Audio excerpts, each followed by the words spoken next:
बिस्मिल्लाहिर्रहमानिर्रहीम। Dear students, अस्सलाम वालेकुम। आज हमारा टॉपिक है न्यूक्लियोलस एंड क्रोमोसोम्स।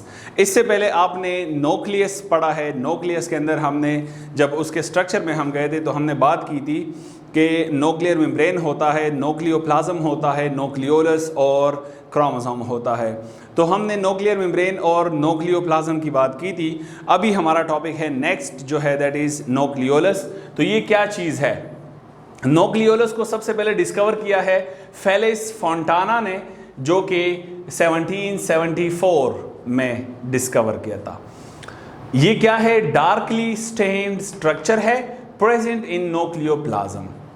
ये एक डार्कली स्टेन्ड का क्या मतलब है? मींस कि जब हम स्टेनिंग करते हैं, कलर्स देते हैं, तो उस वक्त ये इतना ज़्यादा कलर कैप्चर कर लेता है कि बहुत ज़्यादा डार्क नज़र आता है और ये न्यूक्लियोप्लाज्म के अंदर पाया जाता है। नॉन मेम्ब्रेनस, इसके इर्द गिर्द कोई मेम्ब्रेन नहीं है, राउंड बॉडी, लेकिन ये है राउंड, गोल है, मेम्ब्रेन नहीं है बट फिर भी ये गोल स्ट्रक्चर है। कैसे है आगे इसके डायग्राम में आपको समझ आ जाएगी। 1, 2 are more in number in nucleus. ये न्यूक्लियस में 1, 2 या इससे भी ज्यादा हो सकते हैं, depend upon the organism and cell. यहां पर क्या होता है? Ribosome synthesis factory. ये राइबोसोम की सिंथेसिस की फैक्ट्री है, यहां पर राइबोसोम्स बनते हैं। आपको अच्छी तरह पता है कि कोई भी चीज़ जो है वो विदाउट एनी फंक्शन नहीं होती। तो जो न्यूक्लियोलस है इसका मेन फंक्शन राइबोसोम्स की सिंथेसिस करना है, राइबोसोमल आरएनए की सिंथेसिस करना है, और इन दोनों ने आगे जाकर प्रोटीन सिंथेसिस करनी होती है। तो डेफिनेटली आप कह सकते हैं कि प्रोटीन सिंथेसिस में न्यूक्लियोलस का अहम और मेन किरदार है। सो स्ट्रक्चर की अगर हम बात करें तो स्ट्रक्चर में क्या है? Structurally composed of 2 regions. पहला रीजन होता है हमारा सेंट्रल फेब्रिल रीजन, जो कि डेंस होता है, डीएनए और आरएनए वहां पर पाए जाते हैं, और ये कंपोज्ड ऑफ प्रोटीन्स होता है, प्रोटीन से बना होता है। नेक्स्ट की अगर हम बात करें तो that is peripheral granular region होता है, जो कि क्या है? Precursors of ribosomal subunits वहां पे होते हैं एंड राइबोसोमल आरएनए। इसके डायग्राम में अगर आप देखें तो पहले हमें न्यूक्लियोलस कुछ यूं नजर आता है, एक डार्कली स्टेन्ड स्ट्रक्चर नजर आता है। इसको जब हम मजीद वाज़ेह करते हैं, उसका क्रॉस सेक्शन लेते हैं, क्रॉस सेक्शन ऑफ न्यूक्लियोलस, तो फिर हमें वो कुछ यूं नजर आता है। इसमें आप देखते हैं ये जो बीच में रेड कलर का आपको नजर आ रहा है दैट इज सेंट्रल फेब्रिल रीजन, और इर्द गिर्द जो ग्रीन कलर और डॉट्स में आपको नजर आ रहे हैं that is peripheral granular region. इस पेरिफेरल ग्रेनुलर रीजन में राइबोसोमल सब यूनिट के पार्ट्स होते हैं और राइबोसोमल आरएनए के भी पार्ट्स होते हैं, जो कि आगे जाकर राइबोसोमल आरएनए और राइबोसोम्स बनाते हैं। ये सेंट्रल फेब्रिल रीजन जो है ये प्रोटीन से बना होता है, जो कि इन तमाम एक्टिविटीज को कंट्रोल करता है। नेक्स्ट अगर हम बात करें क्रोमोसोम्स की, न्यूक्लियोलस के बारे में आपने जान लिया कि न्यूक्लियोलस कैसे होता है। अब इसी न्यूक्लियोलस के इर्द गिर्द एक नेटवर्क ऑफ क्रोमेटिन होता है, क्रोमेटिन नेटवर्क होता है। क्रोमेटिन इसी वजह से कहा जाता है क्योंकि जब हम स्टेनिंग देते हैं तो स्टेनिंग के बाद ये डिफरेंट कलर्स को कैप्चर कर लेता है। सो अब यहाँ पे उनमें से कुछ स्ट्रक्चर है दैट इज क्रोमोसोम। क्रोमोसोम क्या होता है? नॉर्मल हालत में ये हमें सेल में कभी भी नजर नहीं आता, लेकिन जब सेल डिवीजन के वक्त होता है उस वक्त यही क्रोमेटिन नेटवर्क क्या होता है? आपस में मुड़ जाता है और अरेंज होकर एक स्ट्रक्चर बना लेता है। That structure is known as chromosomes. ये कैसे होता है देख लें। क्रोमोसोम क्या है? Chromos means colours, soma means body. ये क्या है? कलरफुल स्टेन्ड स्ट्रक्चर है that appear during cell division. सिर्फ सेल डिवीजन के वक्त अपीयर होता है, इज नोन एज क्रोमोसोम। अगर हम इसकी बात करें तो ये वाल्डर फ्लेमिंग ने डिस्कवर किया था कब? 1882 में, और ये अकर इन पेयर्स। हमेशा ये क्रोमोसोम्स जो हैं वो जोड़ों की शक्ल में होते हैं। ये क्या है? डार्क थ्रेड लाइक है, डार्क हैं थ्रेड लाइक जो दागानुमा हैं, और ड्यूरिंग इंटरफेस रेस्टिंग फेज के वक्त इसका एक नेटवर्क ऑफ थ्रेड होता है जिसको हम क्रोमेटिन नेटवर्क कहते हैं, और ये सेल डिवीजन के वक्त ये कंडेंस होकर क्रोमोसोम बना देता है। तो डियर स्टूडेंट्स, यहाँ पे कुछ डायग्रामेटिकली मैं आपको दिखा देता हूँ कि कैसे ये पहले एक क्रोमेटिन नेटवर्क होता है, फिर सेल डिवीजन के बाद वो कंडेंस होकर वो क्या बना देता है। सो ये क्रोमेटिन नेटवर्क है। ये जब सेल डिवीजन के बाद कंडेंस होता है तो ये स्ट्रक्चर बना देता है, and this structure is known as what? Chromosome. इस स्ट्रक्चर के डायग्राम की बाकी तफसील हम इसके बाद करेंगे, लेकिन ये सिर्फ आपको बताना था कि कैसे ये कंडेंस होकर क्या बना देते हैं? क्रोमोसोम बना देते हैं। नेक्स्ट आते हैं इसके अपने कंपोजिशन की तरफ। ये किस चीज से बना होता है? तो डीएनए एंड हिस्टोन प्रोटीन्स, ये डीएनए और हिस्टोन प्रोटीन से बना होता है। इसके अलावा स्ट्रक्चर ऑफ क्रोमोसोम कैसा होता है? तो इसमें एक सेंट्रोमियर पाया जाता है। सेंट्रोमियर क्या होता है? A part where chromatids and spindle fibres get attached. Arms या क्रोमाटिड्स क्या होते हैं?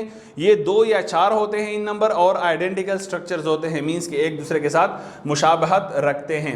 कैसे होता है आप देख लें कि ये अभी जो मैंने थोड़ी देर पहले आपको बताया कि एक डेंस नेटवर्क ऑफ क्रोमेटिन होता है, वो मजीद डेंस होकर एक स्ट्रक्चर बना देते हैं। That structure is known as chromosome. और इस क्रोमोसोम की अगर हम थोड़ा सा वजाहत करते हैं तो ये एरिया, ये जो ग्रीन कलर में जो एरिया आपको नजर आ रहा है, that are known as chromatids. ये जो बीच में गोल स्ट्रक्चर है that is known as centromere. और इस क्रोमाटिड्स में जो क्रोमाटिड्स आपस में एक साथ हैं, दीज आर सिस्टर क्रोमाटिड्स। जो एक दूसरे से दूर हैं that are non sister chromatids. क्या मतलब? आप एक तरह से कह सकते हैं कि जब ये क्रोमेटिन नेटवर्क डेंस होकर सेल डिवीजन के दौरान डेंस होकर क्रोमोसोम बनाता है, तो आप कह सकते हैं कि ये बिल्कुल जस्ट लाइक शाहिद अफरीदी की तरह होता है। शाहिद अफरीदी जब विकेट लिया हुआ शाहिद अफरीदी ऐसे होता है, सो that is like a chromosome. हमारे सेल्स के अंदर शाहिद अफरीदी मौजूद है, आप खुद सोचें, तभी तो हमें उनसे मोहब्बत है। सो इसमें अब जो बाजू हैं, ये दोनों बाजू क्या हैं? आपस में सिस्टर हैं और लेग्स के साथ क्या है? नॉन सिस्टर्स हैं। इसी तरीके से क्रोमोसोम में जो इनके ऊपर वाले दोनों क्रोमाटिड्स हैं वो आपस में क्या हैं? सिस्टर क्रोमाटिड्स हैं। ये दोनों आपस में सिस्टर क्रोमाटिड्स हैं, लेकिन ऊपर वाले और नीचे वाले ये दोनों आपस में नॉन सिस्टर क्रोमाटिड्स हैं। नेक्स्ट, अगर हम एक क्रोमाटिड को ले लें तो एक क्रोमाटिड में हमारे पास एक ऐसा रीजन होता है जहां जिसको हम लोकस या इसका प्लूरल लोसाई होता है। इसमें क्या होते हैं? एक जीन या ग्रुप ऑफ जीन होते हैं जो वहां पर मौजूद होते हैं एक खास काम के लिए। ये मखसूस जीन यहां से ट्रांसफर होते हैं फ्रॉम पेरेंट्स टू ऑफस्प्रिंग। आप एक तरह से कह सकते हैं कि हमारे लिए हर कैरेक्टर के ऊपर, क्रोमोसोम के ऊपर हर कैरेक्टर के लिए एक एक लोकस होता है, जीन्स का लोकस होता है जहां पर जीन्स मौजूद होते हैं। किसी भी एक काम के लिए या एक जीन होता है या ग्रुप ऑफ जीन्स होते हैं, बट वो एक स्पेसिफिक काम सर अंजाम देते हैं और वो सारे इकट्ठे एक जगह पे होते हैं। So that is known as locus, उसकी जमा लोसाई है। तो हमारे अंदर जब वालिदैन से कैरेक्टर्स आते हैं तो वो बेसिकली क्रोमोसोम के यहाँ से ट्रांसफर होकर आते हैं। बाकी इसमें कुछ टॉपिक्स हैं जो कि ये लोकस कौन होते हैं, जीन्स क्या है, डीएनए क्या है, ये इंशाल्लाह हम चैप्टर 2 में डिटेल में पढ़ेंगे कि वहाँ पर हम देखेंगे कि जीन्स कौन से हैं, उसके अंदर जो है कैसे वो ट्रांसफ़र ऑफ कैरेक्टर्स करते हैं, एक एक कैरेक्टर के लिए कौन कौन सी जीन्स रिस्पॉन्सिबल है, ये सारे इंशाल्लाह हम डिटेल में देखेंगे। लेकिन अभी आपने इतना जान लिया कि क्रोमोसोम्स जो है ये डीएनए का ये क्या है, हमारा हेरिडिटी मटीरियल है जो कि क्या करता है, वालिदैन से औलाद में खसूसियात की मुंतकिली का ज़ामिन होता है। अब ये क्रोमोसोम्स की अगर हम नंबर के हवाले से बात करें तो कुछ क्रोमोसोम्स डिप्लाइड होते हैं, कुछ हैप्लाइड होते हैं, या ये टर्म आप बहुत ज़्यादा सुनेंगे कि हैप्लाइड क्या होता है, डिप्लाइड क्या होता है। तो डिप्लाइड जो है इसको हम 2n से भी जाहिर करते हैं, ये फुल नंबर ऑफ क्रोमोसोम्स होते हैं। किसी ऑर्गेनिज्म के फुल नंबर ऑफ क्रोमोसोम्स जो हैं उसको हम क्या कहेंगे, डिप्लाइड कहेंगे। हैप्लाइड n से जाहिर करते हैं, ये क्या होता है, हाफ नंबर ऑफ क्रोमोसोम्स होते हैं किसी भी ऑर्गेनिज्म के। अगर फुल, फॉर एग्जांपल आप इंसान को देखें, अगर इंसान के फुल हैं 46 तो इसके हाफ कितने होंगे, 23। तो 23 हमारा क्या है, बेसिकली 23 हमारा हैप्लाइड नंबर है, 46 हमारा डिप्लाइड नंबर है। इसके अलावा अगर हमने चूंकि इसमें बात की है कि क्रोमोसोम्स पेयर्स के फॉर्म में पाए जाते हैं, तो जो पेयर्स के फॉर्म में पाए जाते हैं वो अब हमारे बॉडी में कितने पेयर्स होंगे, हमारे क्रोमोसोम्स के कितने पेयर्स होंगे, 23 पेयर्स होंगे। तो 23 हमारा हैप्लाइड नंबर भी है, 23 हमारे पेयर्स हैं और 46 हमारा फुल नंबर ऑफ क्रोमोसोम्स है जो कि डिप्लाइड है। आपकी बुक में कुछ एग्जाम्पल्स दिए हैं जहां पे उन्होंने हैप्लाइड और डिप्लाइड और पेयर्स दोनों की बात की है। तो मैं बुक से आपको बताना चाहूँगा कि आप अपने बुक का पेज नंबर निकालें 22, पेज नंबर 22 में आप देख लें कि वहाँ पर ह्यूमन की बात करते हैं, मैन, जिसके अंदर 46 क्रोमोसोम्स होते हैं। ये 46 क्रोमोसोम्स इसके क्या हैं, ये इसका डिप्लाइड नंबर है। 23 इसके अंदर पेयर्स हैं और 23 इसका हैप्लाइड नंबर है। इसकी तरह चिंपैंजी को देखें तो 46 उसके अंदर क्रोमोसोम्स हैं, 24 पेयर्स हैं और 24 इसका हैप्लाइड नंबर है। ऑनियन को देखें तो 16 उसके अंदर क्रोमोसोम्स है, 16 डिप्लॉइड, 8 हैप्लॉइड और 8 पेयर्स। गार्डन पी को आप देखें 14 है, तो 7 उसके अंदर पेयर्स हैं और 7 उसका हैप्लॉइड नंबर है। फ्रॉग के अंदर अगर हम देखें तो 26 उसका डिप्लॉइड नंबर है, 13 उसका हैप्लॉइड नंबर है और 13 पेयर्स हैं।